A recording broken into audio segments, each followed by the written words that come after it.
Buenas noches, mi nombre es Eduardo Barría. Voy a presentar la tarea final para la asignatura de Fundamentos de Ciberseguridad.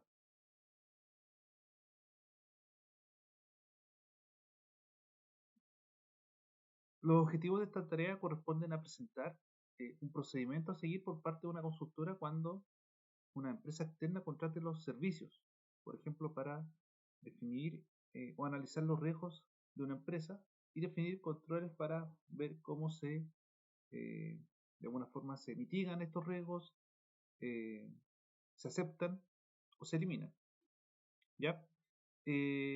Adicionalmente, se va a incluir revisar leyes relacionadas con la seguridad de la información definidas por el Gobierno de Chile y finalmente un estándar o normativa que puede utilizar la consultora como herramienta de apoyo para las auditorías que desarrolle.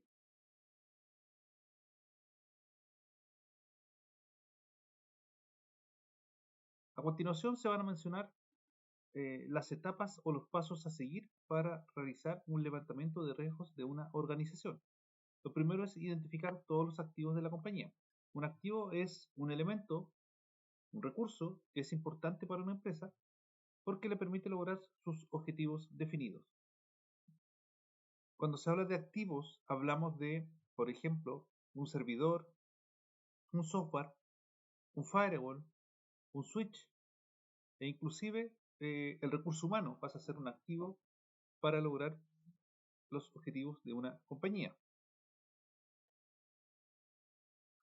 Posteriormente, se deben identificar cuáles son los riesgos de todos los activos encontrados en el punto 1. ¿Cómo se levantan estos riesgos? Bueno, hay varias formas de hacer esta tarea. Por ejemplo, se pueden partir haciendo entrevistas a personal de la empresa, por ejemplo, a la alta gerencia, al personal del área TI, para ir identificando cuáles pueden ser los servicios que hay, ¿cierto? Cuáles son los controles que tienen, los salvaguardas, y ver dónde pueden estar los puntos débiles de la organización. Lo siguiente aconsejable sería hacer un escaneo en la red, por ejemplo, utilizando una herramienta Nmap, que permite, por ejemplo, analizar el tráfico y detectar dispositivos conectados a la red, entregando información valiosa, como por ejemplo sistemas operativos, algún tipo de vulnerabilidad que tenga la máquina o, por ejemplo, alguna puerta trasera.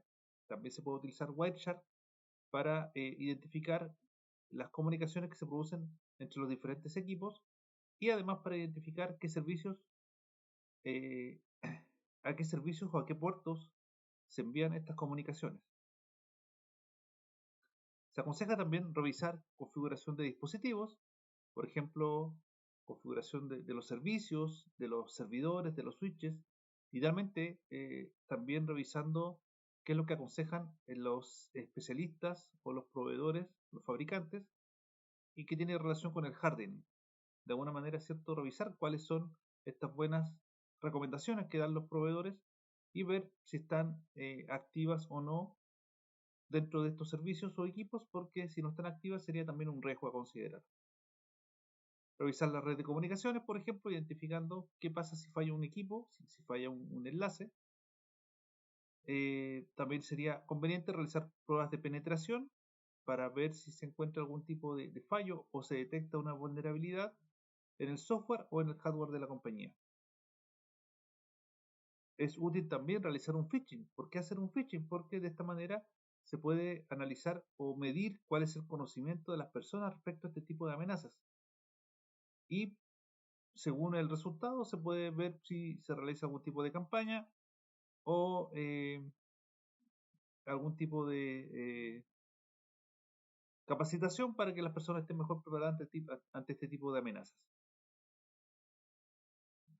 Y finalmente, me parece también adecuado revisar todos los logs que la empresa de alguna forma pueda tener alojados dentro de sus servidores o con alguna herramienta que se encargue de gestionar o registrar este tipo de información de manera centralizada. Bueno, una vez que se tienen estos riesgos, la idea es que a continuación se pueda indicar cuál es el valor de cada uno, considerando su impacto y su probabilidad. Para esto se puede utilizar o se debe utilizar la siguiente matriz que considera 5 niveles,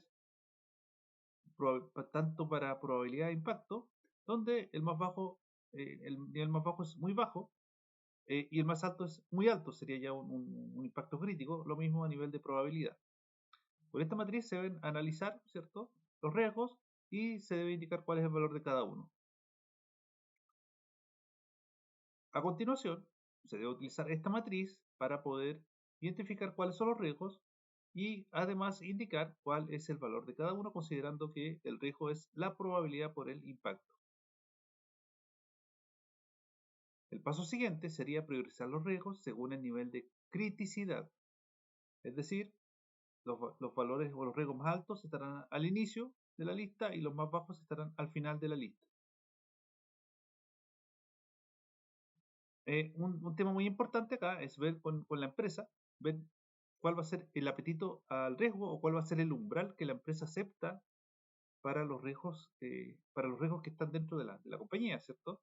Eh, porque según el nivel o el umbral que definan, habría que enfocarse en los riesgos que están por sobre ese umbral para ver qué controles o qué salvaguardas se definen para poder hacer que esos riesgos tengan un valor que sea aceptado según el apetito de riesgo.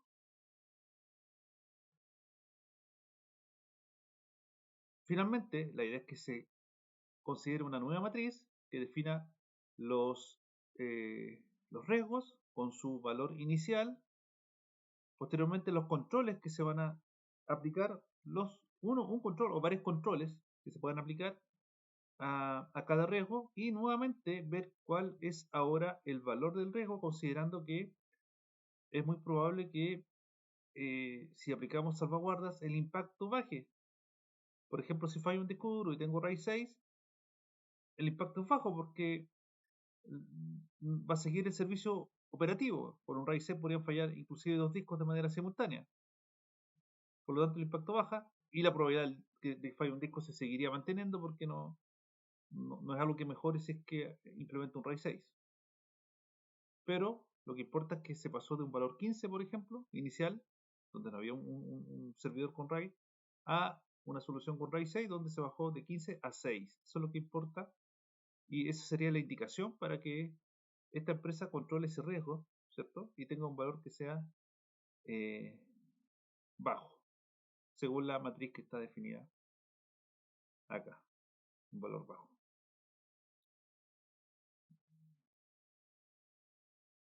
Bueno, eso respecto a lo que es la gestión de riesgos. Adicionalmente, nuestra consultora debe cumplir con leyes que están actualmente vigentes, definidas por el gobierno de Chile. Por ejemplo, la ley 21459, que deroga la ley 19223, establece normas sobre delito informático y también sanciones que se pueden aplicar según el tipo eh, de amenaza, ¿cierto? Que se produzca para las personas o para instituciones que ofrecen o para infraestructura crítica. Por ejemplo, derecho a las personas tiene relación con proteger a las personas cuando están dentro del ciberespacio, enfocándose principalmente en lo que son, por ejemplo, los adultos mayores y los niños. ¿Ya? También esta ley define cultura de ciberseguridad. Tiene que ver con que el Estado debe velar por establecer una cultura en torno a la educación, buenas prácticas y responsabilidad, principalmente, por ejemplo, en los servicios de Estado. ¿Ya? Coordinación nacional e internacional. Bueno, acá tiene relación con que el Estado debe definir instituciones, mecanismos, controles para poder de alguna forma proteger lo que es infraestructura crítica. Por ejemplo, acá se puede mencionar que el nuevo Plan Nacional de Ciberseguridad establece una nueva agencia, la Agencia Nacional de Ciberseguridad, quien se encarga de velar por el cumplimiento y puede inclusive establecer sanciones para estas empresas que ofrecen servicios de infraestructura crítica. ¿Ya? También está el CECIR, que es una institución de Estado que define procedimientos, protocolos, de alguna forma define lo que deben hacer estas empresas para tener para que su infraestructura sea un poco más segura, los servicios sean un poco más seguros. Y de manera internacional, porque también la idea es poder compartir experiencias con los países vecinos para de alguna forma tener una vista, una posición que sea de bloque, ¿cierto? Respecto a amenazas que se van presentando que afecten a varios países. Y fomento a la industria de la investigación científica. La idea, ¿por qué este punto es importante también? Porque hoy en día hay un déficit de profesionales relacionados con el tema de la ciberseguridad y también un tema de igualdad de género, ¿cierto? Donde, por ejemplo, se observa que hay muy poco personal femenino, digamos, relacionado con el tema de la ciberseguridad, ¿cierto? Muy pocos especialistas. Entonces también la idea es que de alguna forma eso también vaya en aumento. Existan políticas ahí para reforzar y aumentar la cantidad de profesionales y para que de alguna forma se vayan equiparando las fuerzas. Eh, bueno, sobre esta ley en particular es súper importante eh, establecer con una empresa que contrate el servicio de la consultora, establecer inicialmente un acuerdo de confidencialidad donde se debe establecer que eh, toda información que la empresa, toda información, digamos, que la consultora eh, obtenga de este análisis debe ser tratado de manera confidencial, no será divulgado a terceros, ¿cierto? Y por otro lado, además, la empresa debe estar en conocimiento que la consultora va a realizar prácticas de reconocimiento activo y pasivo. ¿Con qué objetivo? Con el objetivo de identificar la mayor cantidad de riesgos posibles dentro de la organización. Otra ley, la 19628, tiene que ver con la relación de la vida privada o la protección de la vida privada. ¿A qué se refiere esto? Por ejemplo, a datos que son sensibles o datos que son privados de cada persona. Por ejemplo, no sé, datos relacionados con la salud, con sus enfermedades, eh, cualquier dato que sea sensible. El root, por ejemplo, el nombre, su dirección, ¿cierto? Todo lo que sea información sensible tiene que ser protegido. Y si hay empresas que manejan este tipo de información, deben asegurar que sus datos estén también protegidos. ¿Ya? Por lo tanto, cuando la empresa, cuando la consultora realiza actividades, por ejemplo, relacionadas con la identificación de riesgos, la idea es que se identifiquen estas vulnerabilidades, pero por ningún motivo se haga una materialización de esta vulnerabilidad o de la amenaza como tal. Porque si además se materializa esta amenaza, estaríamos a lo mejor recuperando datos que son sensibles, que tienen que ver con información privada de la persona. Entonces la idea es que se detecten solo las vulnerabilidades cuando se hace este tipo de análisis de riesgos dentro de las empresas. Finalmente, la empresa, ¿cierto? También puede apoyarse en todo lo que tenga que ver con la gestión de riesgos o con las auditorías que realice. Se puede apoyar en los syscontrol, ¿cierto? Una herramienta de apoyo desarrollada por el Centro para la Seguridad de Internet. Son hoy en día 18 controles con la versión 8 y son prácticas definidas por un grupo de expertos.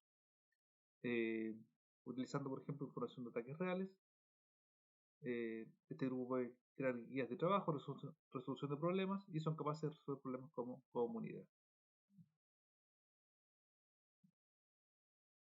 De hecho, ahí hay una vista donde, por ejemplo, se observa controles que permiten ver de qué manera se maneja o se protege la administración de cuentas de usuario.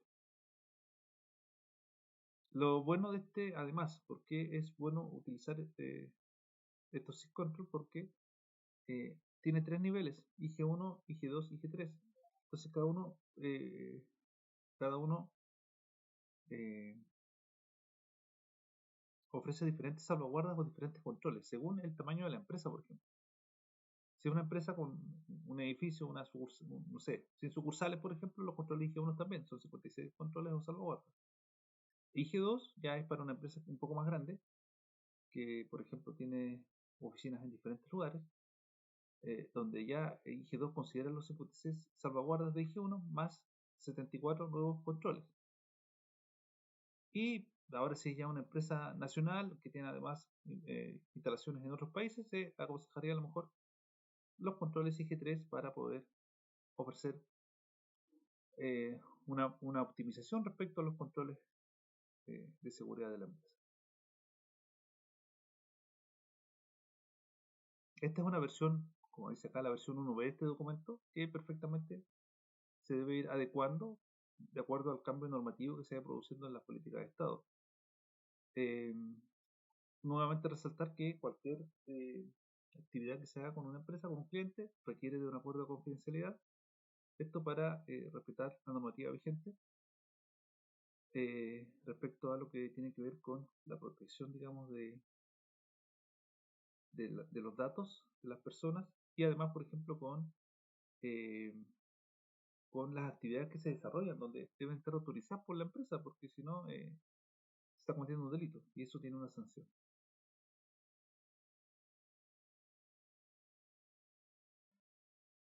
Bueno, este es el documento final respecto a lo que debe hacer la empresa para una nueva actividad de análisis de riesgos. Nos vemos en un próximo video.